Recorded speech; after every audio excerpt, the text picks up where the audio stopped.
Hi everyone, it's Wendy and Mark Pollock with Pollock Properties, powered by Keller Williams Experience, and we're here to give you a real global look at what is happening in the real estate market in 2022. All right, first off, we'll take a look. These are the 5 factors that affect the real estate industry. You've got home sales, home prices, month supply of inventory, mortgage rates, and then it all boils down to affordability. So let's jump into prices. So there's a feeling like, oh my God, we're in a bubble, prices are really high, it's what goes up comes down. Are we gonna crash? Yeah, and we hear all the time, buyers are saying, I don't want to overpay for a property. I don't want to overpay. So that's the perception, and that's what it feels like, because back in '08, everybody's kind of like, oh, are we at the same point where it crashed? But if you look at prices historically over time, since 1990, this yellow line is a 4% trend line. So homes appreciate on average over the long haul 4%. And you can see in '01 to '08, we got above that trend line. So we were above that trend line for 7 years before we had this huge dip in prices. It wasn't until last year that we actually hit that 4% trend line.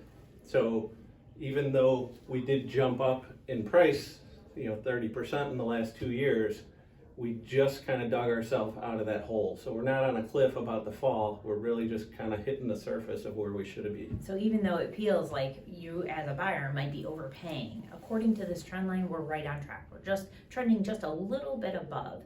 And as Mark explained, in this, where we were above the trend line, that was that bubble, and that bubble bursted. We now are in what we feel as a gap.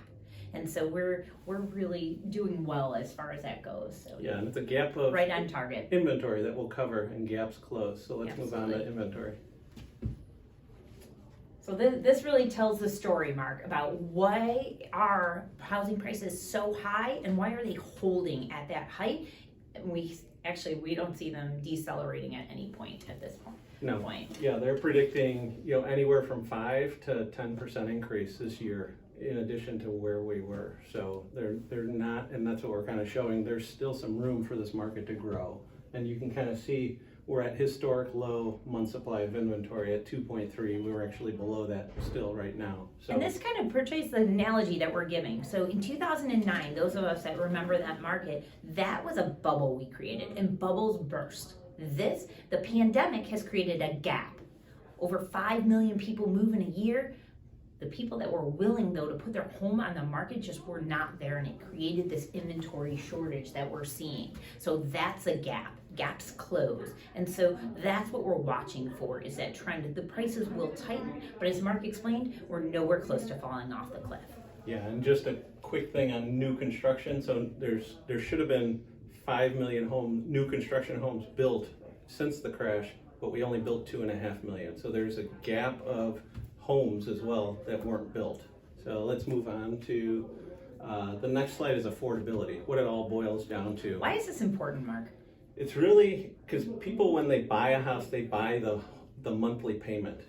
So the affordability is how much the home actually costs, the sales price plus how much the interest rate is on your mortgage and what that monthly payment is.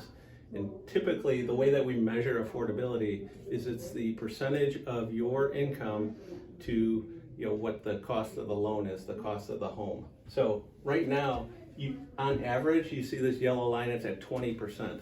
So you can see as the rates fluctuate and as inflation fluctuates, we're only at 16% of so again, another indication that we're not going to fall off that so real estate cliff. Right, and things aren't overpriced because people are still making more, and they're only at 16% of affordability. Once we get at that 20 or over, that's where you start to see issues of affordability, and the prices are going to have to slow down.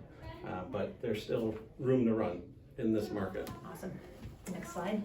I think, all right, underwater homes. Yeah, and so this is another stark difference between the 2009 fallout is in 2009, when people were underwater, meaning that they owed more on their home than the home was valued at, they didn't have options. They could not sell without doing a foreclosure or a short sale at that point. Where now we're seeing Look at that number. We're so far under the average 6% of people being underwater. If someone's in trouble now, they just need to list their home. Yeah, and sell it, because there is value in their home, and they're not underwater because the prices are so high and the demand is there for the homes. Yeah, so stark difference from when I sold real estate in 2009 versus now, that people have options, and unfortunately then there just wasn't the option there for people to sell their homes. So that's really a huge and an amazing indicator with that. So.